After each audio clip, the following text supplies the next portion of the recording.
गोंदिया जिले के ग्रामीण क्षेत्रों में अप्रैल की शुरुआत ही जल संकट की भारी समस्या देखने को मिली, जिससे जिले के कई गांवों में पेयजल आपूर्ति प्रभावित हुई है।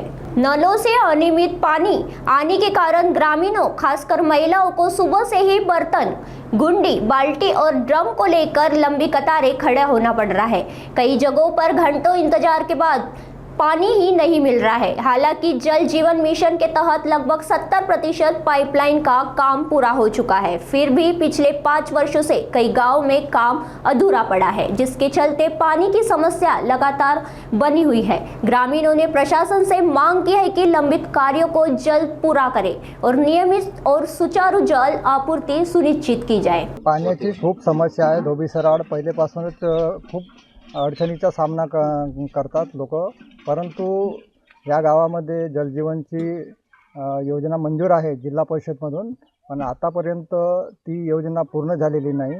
70% झालेली आहे, पण 30% काम बाकी आहे। आमची शासनाकडे एवढीच मागणी आहे की त्यांनी 30% काम पूर्ण करून लोकांना लवकरात लवकर पाणी मिळावं याची लवकरात लवकर आश्वासन म्हणजे काळजी घ्यावी।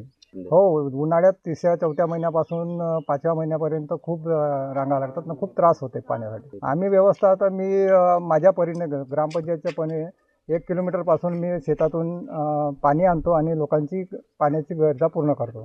म्हणजे आमच्या गावी दरवर्षी नाही का पाण्याची म्हणजे 4थ्या किंवा 3ऱ्या महिन्यापासूनच अडचण असते आणि पाण्यासाठी म्हणजे आपल्या गावीमध्ये उपलब्ध पाण्याची काही सोय नाही आणि त्यांच्यासाठी नाही का पाणी वगैरे भेटत नाही।